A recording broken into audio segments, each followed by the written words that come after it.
Hello everybody, this is the Rotten Core. I've come to give you a brief tour of the Batcave version 2. I'm going to show you around the new cave. There's a completely new cell with some new features, and I'm going to show you the new texture on the armour. I've overhauled some of the UV maps and done a better texture overall, I would say. First off, I'd just like to say thank you to everyone who downloaded and endorsed the mod. The response to this has been phenomenal, far more than I ever expected when I first started working on it. And really, this is here to address a lot of the shortcomings that I thought the original mod had. I mean, I was happy with the original texture, but I realised it wasn't exactly what I wanted.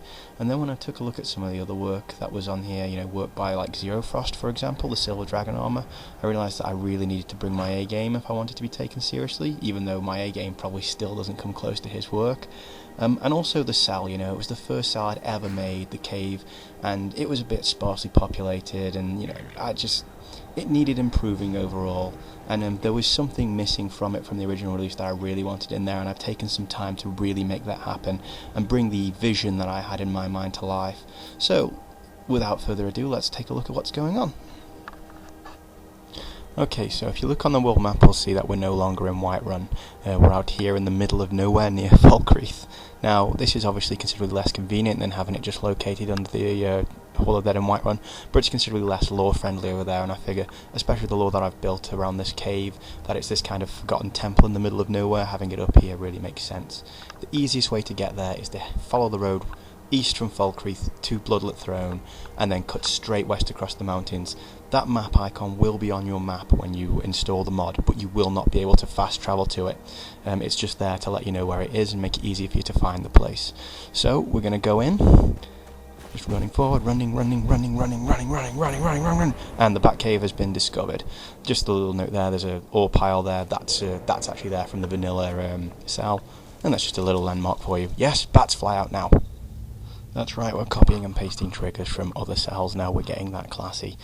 So this part will look very familiar. I haven't really done a lot of work in this. This whole house area was really just, basically it was my way of cheating. I was starting a new character for this suit of armour, and I wanted somewhere that I could store my stuff without having to worry about saving up to buy a house first. So I didn't put loads of effort into it, but also from a lore perspective, these are just kind of like rooms that they basically jerry-rigged to be a place to live. Average room still very much the same. The journal is still on the desk, and I have expanded on the lore a little bit. If you just go down here in this bottom corner, hang on, where's it gone? There it is on the bottom.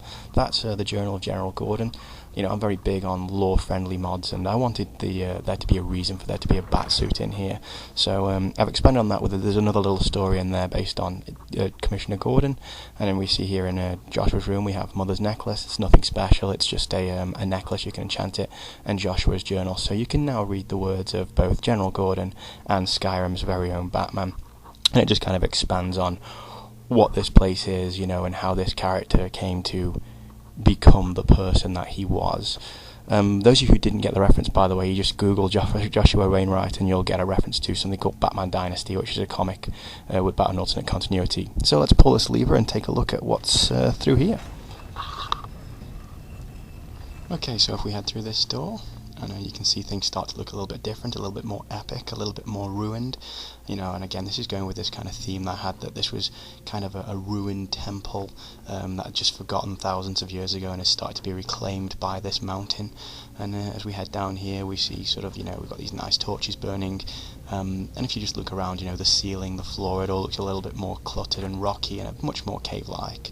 And as we look up here on the left, this is really what was missing from the last mod for me. This is the Bat Forge. I put quite a lot of work into this. I brought the Skyforge piece into Blender, and I built this bat around it so as obviously it would fit and be in the right shape. And then I deleted the eagle out, and I just like the idea of this like hideous bat sort of leering down. And the purpose of the Bat Forge is this is where you can make the Batman armor now. I don't know why it's telling me about smithing. This character has 100 in smithing and has done a lot of it. But if we go into ebony smithing here, you will need ebony, even though this is a light armor we're making. Its main ingredient is ebony, but there you go, the arrows, the bow, the shield, the cowl, it's all in there now, and it's first glimpse of the new texture there as well. So you can now craft as many suits of this stuff as you want, but you can only craft it at this forge. So we'll just head over here now.